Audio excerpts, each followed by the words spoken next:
Hey, let's talk about money. Money's huge, money's important. We work for it. Some people sit in traffic for 2 hours, 1 hour one way and 1 hour back for some money. And it is what it is, right? So I want to talk about money. Money's become more and more appealing to me as I've learned more about it and how it works. And honestly, the most exciting thing about money is giving it away. I'm just gonna be 100% with you. I remember when I first got saved and I saw how people slaved over money and how money ruled over them. And so just to be able to give somebody a $20 bill or to buy their meal, they would, it was almost as like you gave them your firstborn child. And it's like, man, if money moves you that much, like I'm gonna use this to share, how good God is and how much he loves you, because apparently that's your idol. So if I can just give your idol away freely and tell you about Jesus, then great. Anyways, so I'm looking at March 2024. That's when I think I started getting a little more serious. I could probably go back a little bit further, but got a little more serious about budgeting and locking in on just what it looks like to be a financial steward. And I had 12 grand a month going into debt, not into my pocket, not into world missions or feeding the hungry or 401k. It was going to debt. And the crazy thing is people talk about debt in such a positive way, but once you get caught in that debt trap, you're cooked. Well, I had a $480 car payment and then all the other bills that came in too, MasterCard, Visa, just on little frivolous purchases that added up. And you play the debt game and you get bit, and it will suck the life out of you. And I think that's why a lot of Christians aren't generous, is because we are so caught up paying somebody that we shouldn't be paying, instead of putting money into places where it should be going, either of course to our family or to the work that God has called you to support. If you didn't know this, Jesus had full-time support. He had a bunch of women that worked and they supported his ministry.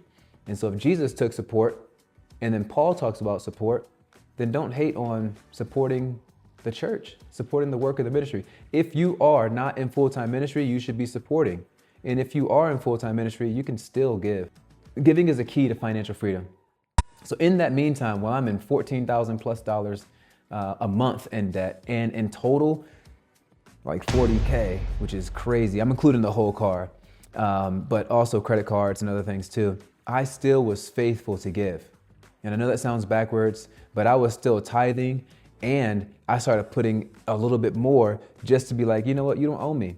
And that's the powerful thing about giving, is giving breaks the ownership off of your life, where you become the steward of your finances rather than being a slave to your finances. I know it sounds backwards. It's probably something psychological as well as spiritual too, but I want to encourage you to get a budget, stick to the budget, and do not skip out on giving. And now I'm not telling you to give 10%. There's a ton of conversation about what you should give, how much you should give, and who you should give to. I would just stress, be generous. There are so many scriptures that say it's more blessed to give than receive. And I didn't even share this, but my first month of budgeting, I was in the red, $400. And then I have a note in here that a check came in for $1,000.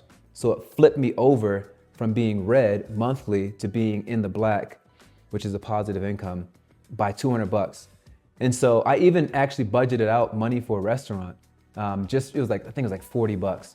Just in case I wanted to take somebody out to eat, or I got 4 kids. If I wanted to slide by McDonald's, don't hate on me. And I remember eating out for the first time, and like I'm eating my burger at In-N-Out, and not feeling guilty. In fact, like enjoying every bite, because I knew that I was eating a hamburger within my budget. That might sound weird, but it's almost like the guilty pleasure is not guilty anymore. It's just like, oh, I can eat out.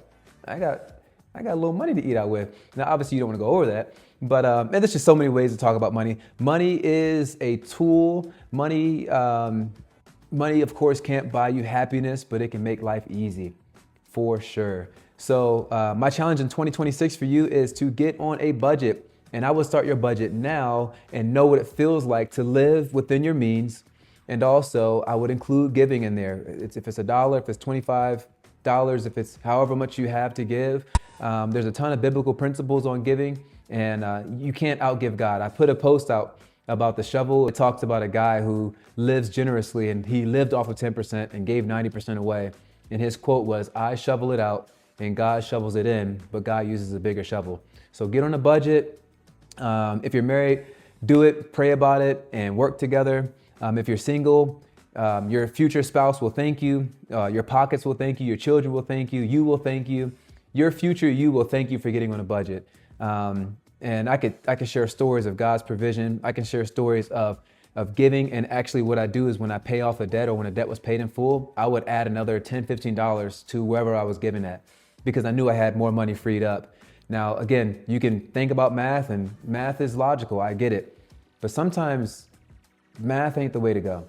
Okay, let me say it this way. No, obedience is always better than math because God knows how to multiply what you've given to him back to you.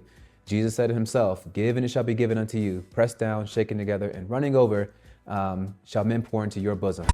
And so, anyways, live generously, give, get on a budget, be a financial steward. And if you are faithful with little, if you say, I only got 20 bucks, if you are faithful with little, he will give you more to be faithful over. So be generous, live, get on a budget, stick with a budget. There's some great programs out there. Download a budgeting app. I use Dave Ramsey's because it was free. I did not use the paid version because I can manage my own money. I'm trying to get out of debt. I ain't trying to spend my money. But bless you. Be great. You can do it.